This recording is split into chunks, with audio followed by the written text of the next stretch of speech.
Ukraine रूस युद्ध के कठोर सत्य को उजागर करते हुए यह संघर्ष अब अपने चरम पर है और इसके प्रभाव दूरगामी हैं। आखिर क्यों इस बारे में ज्यादा लोग बात नहीं कर रहे?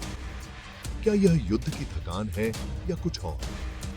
26 सितंबर को यूक्रेनी सेना ने कुपियांस्क के पास एक बड़े रूसी हमले को नाकाम कर दिया। यह हमला कई हफ्तों की तैयारी के बाद किया गया था। शीतकालीन 2024 के बाद इस क्षेत्र में यह पहला महत्वपूर्ण हमला था।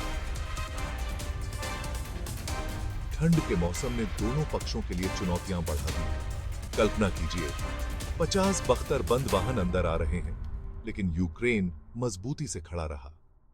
यह एक अद्वितीय साहस और रणनीति का प्रदर्शन था और कई रूसी टैंकों और वाहनों को नष्ट करने और क्षतिग्रस्त करने में कामयाब रहा।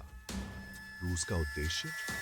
यह हमला केवल एक सैन्य कार्रवाई नहीं थी, बल्कि एक मनोवैज्ञानिक युद्ध का हिस्सा भी था। ऑस्किल नदी पर एक रणनीतिक स्थिति हासिल करना, लेकिन उनकी प्रगति धीमी और संघर्षपूर्ण। यह क्षेत्र दोनों पक्षों के लिए महत्वपूर्ण है।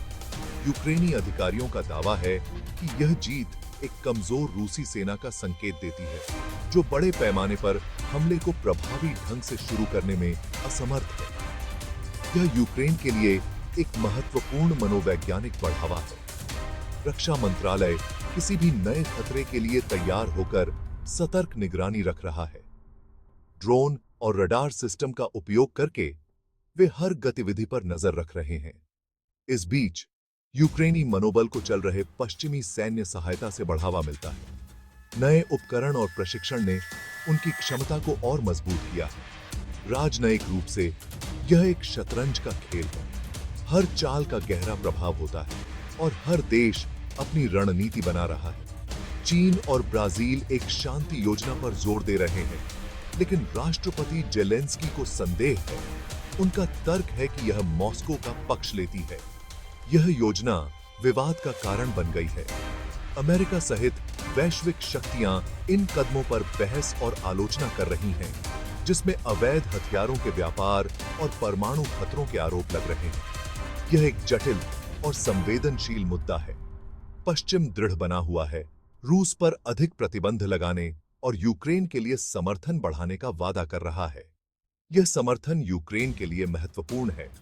युद्ध का मैदान गतिशील है। लगातार भारी तोपखाने और हवाई हमलों से नागरिक हताहत हो रहे हैं और बुनियादी ढांचे को नुकसान हो रहा है। यह संघर्ष केवल सैनिकों तक सीमित नहीं है। अंतरराष्ट्रीय समुदाय शांति वार्ता का आह्वान कर रहा है, लेकिन तब तक यूक्रेन लचीला बना हुआ है। उनकी दृढ़ता और साहस प्रशंसनीय है। सूचित रहें, जागरूक रहें।